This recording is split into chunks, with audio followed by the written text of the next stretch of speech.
अब ये एक स्टोरी के थ्रू मैं आपको समझाना की ये नैनो कार है। मतलब हम कई बार अपने बिजनेस की प्रोस्पेक्टिंग, जो मैंने बोला था प्रोस्पेक्टिंग करनी है, आज प्रोस्पेक्टिंग बताऊंगी। कई बार हम प्रोस्पेक्टिंग करने में ही गलती कर देते हैं। मतलब अपना जो बिजनेस है उसे बताने में सबसे बड़ी मिस्टेक कर देते हैं। ठीक है, जैसे नैनो कार वाले ने भी करी। ठीक है, नैनो कार क्यों फेल्ड हुई थी? मशीनरी बहुत अच्छी थी, सब कुछ बहुत अच्छा था, टाटा की बनाई हुई कार थी। फॉर्चूनर भी टाटा की बनाई हुई कार है। सारी मशीनरी बहुत अच्छी थी, और इसका विजन, इसको आइडिया कहाँ से आया था? क्योंकि सबसे पहले आइडिया किसी के दिमाग में आता है, उसके बाद वो पेपर्स पे होता है। इनके ऑनर ने क्या किया, खुद तो बहुत अच्छी गाड़ी में जा रहे थे, एक फैमिली को शेड के नीचे खड़े हुए देखा, साइड में स्कूटर खड़ा था, और हस्बैंड वाइफ और दो बच्चे वहां पे खड़े थे। उनको भीगते हुए देखा तो उनके दिमाग में आया कि यार मैं रईस लोगों के लिए तो बहुत अच्छी कार बना लेता हूँ, जैसे फॉर्च्यूनर है मैं बहुत अच्छा बना लेता हूँ, उनके लिए तो मेरे पास है। पर इन थोड़े मिडिल क्लास लोगों के लिए क्यों ना कुछ करा, जिससे कि ये अफोर्ड भी कर पाए कार को, और उनकी ऐसी कंडीशन ना हो बारिश या धूप में। बट इसकी पर्सपेक्टिव इतने गलत वे से हो गई, आपने खुद सुना होगा कि इसकी पर्सपेक्टिव कैसे हो गई थी। डब्बा कार है, गरीबों की कार है। तो जब ये थोड़ी सी पर्सपेक्टिव गलत हुई तो लोगों को क्या लगा, मिडिल क्लास जो है वो क्या सोचता था, अरे यार लोग मेरे को ये लूंगा तो कहेंगे गरीबों की कार है, इससे अच्छा थोड़े से पैसे लेके मैं मारुति ले लेता हूँ। मारुति 800 भी आती थी, जेन भी आती थी, थोड़े से और पैसे डाल के। तो ये इस वजह से सिर्फ फेल हुई थी। आप खुद देखना क्या लिखा है, Tata Nano fail due to over estimate sales. ठीक है, उन्होंने सेल्स जो थी बहुत सारी सोची थी कि होंगी, पर हो नहीं पाई। Sales, safety testing and negative publicity from car fires. Negative publicity हो गई थी। पब्लिसिटी जब नेगेटिविटी होती है ना, तब भी कोई भी बिजनेस, कोई भी चीज हो वो अच्छी नहीं चल पाती है। सेम एज इट इज आपको अपनी प्रोस्पेक्टिंग बहुत अच्छे वे में करनी है। ठीक है, फ्री फ्री कह के किसी को ज्वाइन नहीं करवाना, क्योंकि फ्री का कुछ नहीं मिलता है। बिल्कुल एक सिस्टमेटिक वे में करनी है। आज मिली ने एक बनाया था प्रोस्पेक्ट, देखो आपको प्रोस्पेक्टिंग कैसे करनी है। हम लोग अगर पहले वाली कंपनी से सब आ रखे हैं, ठीक है, पहले हमने क्या था, हाउस वाइफ थी तो आपके व्हाट्सएप स्टेटस पे कुछ डिफरेंट लगता था तो लोग पूछते थे। ठीक है, अब आपको क्या करना है, वो डिफरेंट वे का और डिफरेंट वर्जन निकालना है। क्या मतलब, डिजिटल तो हम वहां भी सिखा रहे थे, तो यहाँ डिफरेंट तो कुछ भी नहीं हुआ। यहाँ पे डिफरेंट क्या है, राशन के साथ आप पैसा बना सकते हो। आप हिंदी में खुद एक कैनवा पे बना सकते हो। क्या आप अपने घर का राशन खरीदते हो? जैसे मैं कल इंस्टाग्राम पे हम लोगों ने सिखाया था, ज्योति और मैंने। अगर हाँ, तो क्या उससे पैसा कमा पा रहे हो? नहीं तो मुझे कांटेक्ट करिए जानने के लिए। ऐसे करके इंस्टाग्राम पे आप रील बना सकते हो। आपको तरीके बहुत सिखाए जाएंगे हर एक चीज के, तो आपको कैसे इंप्लीमेंट करना है बिल्कुल सही वे में। कोई गलत इंफॉर्मेशन देके नहीं लाना कि आज आप बैठे बिठाए पैसा आएगा, कहीं पे भी नहीं आता, यहाँ भी नहीं आएगा। काम करना पड़ेगा, नॉलेज लेनी पड़ेगी, पैसा जरूर आएगा। राइट, अब आगे बढ़ते हैं। नैनो कार ने ये गलती करी, आप लोग अपनी पर्सपेक्टिव में बिल्कुल मिस्टेक मत करिएगा। ठीक है, अब आते हैं इस, सब जानते हैं ये कैडबरीज की चॉकलेट है। सफर कहानी इसको क्यों बोला जाता है, क्योंकि इन्होंने स्टेप बाय स्टेप अपने आप को अपग्रेड करा है। स्टेप बाय स्टेप कुछ न्यू न्यू लेके आए हैं अपने लिए। हम डिफरेंट कुछ करते हैं तभी लोग मुझे देखते हैं। एक ही एड अगर बार बार रिपीट होगी तो आप भी बोर हो जाओगे टीवी में। इन्होंने एड्स भी बार बार अलग अलग वेरिएशंस में करी हैं। कैसे करी हैं वो जानते हैं। ये सबको एड याद होगी, छोटा सा बच्चा, हाँ, छोटे छोटे से बच्चे की ये कहानी है कि वो अपने हाथ में एक चॉकलेट लेके खड़ा हुआ है। ठीक है, तो जब पहले, थोड़े टाइम पहले अगर हम जब चॉकलेट खाते थे तो क्या बोला जाता था, छोटा बच्चा है चॉकलेट खाएगा, यही बोलते थे ना सब। बट आज के डेट में ऐसा नहीं है, कोई छोटा हो बड़ा हो सब चॉकलेट खाते हैं।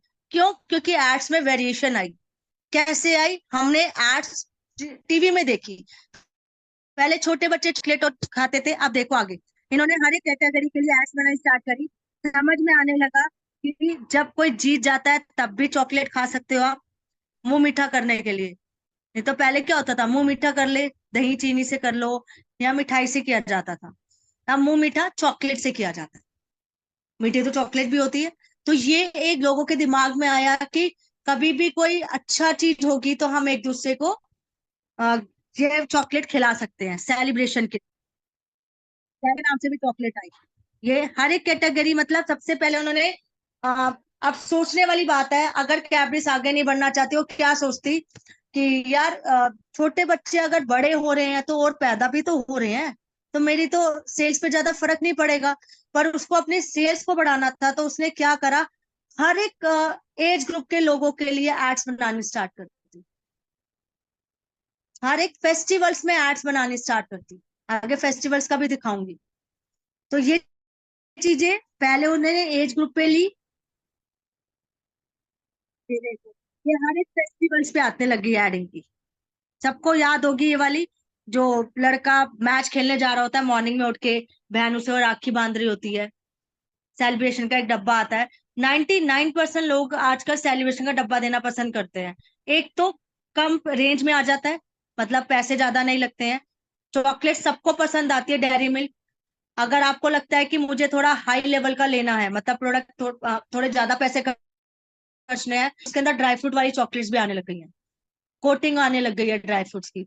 आजकल मिठाई के डब्बे में भी मतलब चॉकलेट्स रख के दे देते हैं। मिठाई के डब्बा अवॉइड करते हैं, क्यों? क्योंकि मिठाई बच्चे खुश होके ज्यादा नहीं खाते, चॉकलेट्स खा लेते हैं बच्चे। और बड़े अगर मिठाई खुश होके खाते हैं तो नॉर्मली बड़ों को कोई ना कोई बीपी या शुगर है ही है। और मिठाई हफ्ता 10 दिन से ऊपर नहीं चलती है, पर चॉकलेट ज्यादा टाइम तक चल जाती है। तो ये रीजंस भी हैं कुछ एक वेरिएशन होने के, क्योंकि मिठाई जो होती है दूध की बनी हुई है तो जल्दी खराब हो जाती है। तो आजकल लोग चॉकलेट ज्यादा प्रेफर करते हैं। और डेयरी मिल्क ने हर एक कैटेगरी को अपने अंदर ले लिया। आपको ये ग्रोसरी शॉप पे भी मिल जाएगी, छोटी सी शॉप होगी, वहां भी मिल जाएगी 10 रुपए की डेयरी मिल्क। और आपको हल्दीराम या बीकानेर जैसी बड़ी बड़ी कंपनीज के अंदर भी उनके बॉक्सेस बने हुए मिल जाएंगे हल्दीराम के।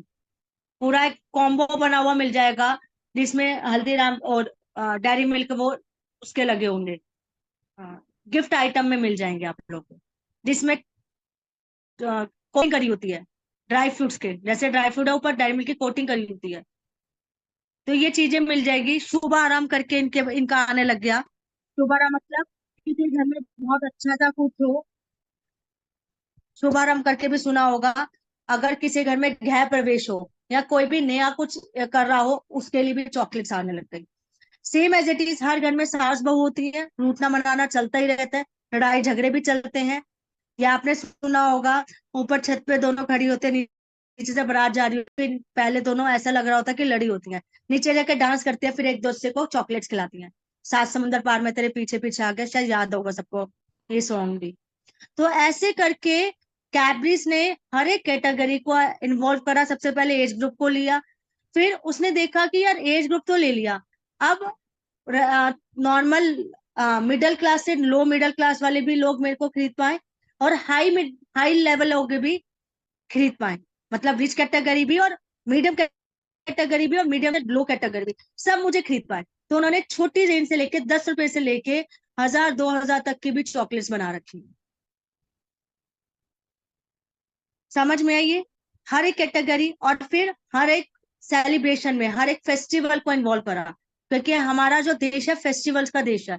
हर एक कहीं ना कोई फेस्टिवल हो ही रहा होता है। अभी थोड़े टाइम पहले ईद निकली है, ठीक है, हम लोगों का वो निकला, एकादशी निकली, हारी काष्टी जिसे बोलते हैं।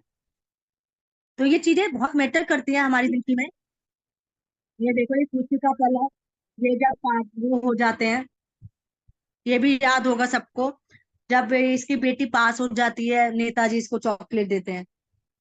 तो हर एक कैटेगरी में अब मिठाई का डब्बा लाना मुश्किल है, अपनी पॉकेट से एक चॉकलेट निकाली और उसको दे दी। मतलब कैरी करना भी कितना इजी है इन चीजों को। ठीक है, इंफॉर्मेशन में ध्यान रखिएगा। ये तो प्रोस्पेक्टिंग की बात हुई। इंफॉर्मेशन जब भी आप देंगे, आप अट्रैक्टिव वे में देंगे। आजा कर ले, बहुत अच्छा बिजनेस है, कोई भी नहीं बोलेगा। ये बिल्कुल गलत स्क्रिप्ट होती है। ठीक है, लैंग्वेज आपकी क्रिप्स होगी, सिखाया जाएगा, टेंशन मत लो। लैंग्वेज क्रिप्स होनी चाहिए, एटीट्यूड होना चाहिए, और जो आप कॉलिंग करेंगे, सबसे मेन बात, डेली बेसिस पे करनी है। 10 लोगों को डेली आपको फॉर्म कॉलिंग करनी है जब हम सिखाएंगे तो। अगर आप सीख के फॉर्म कॉलिंग नहीं कर रहे हो, आपका सीखना ना सीखने के बराबर है। Knowing is not not doing a knowing, मतलब सीखे बिना सीखे बिल्कुल एक बराबर हो जाओगे। इसलिए अगर एफर्ट्स लगा रहे हो तो पूरा लगाना। Each and every member give importance, आपको हर एक मेंबर को इम्पोर्टेंस देनी है। ठीक है, क्वेश्चन पुट करने हैं, कैसे करने हैं वो आपको सिखाएंगे। एलिवेटर पिच क्या होती है, हमेशा ध्यान रखना। एलिवेटर पिच भी एक सिखाते हैं हम लोग, कि आप रास्ते में से कहीं जा रहे हो या आपको कोई अननोन भी मिलता है, तो आप अपनी एलिवेटर पिच देके भी अपना नंबर शेयर कर सकते हो। ठीक है, quality over quantity lead, quality Leeds लेनी है, क्वांटिटी नहीं लेनी। मतलब भीड़ को इकट्ठा नहीं करना, उन लोगों को हमें अप्रोच करना है, नीड एनालाइज करनी है, जो लोग सच में कुछ करना चाहते हैं। ठीक है, thanks for watching, thank you so much. Stop कर दीजिए प्लीज रिकॉर्डिंग, अगर कर रखी है तो आपने।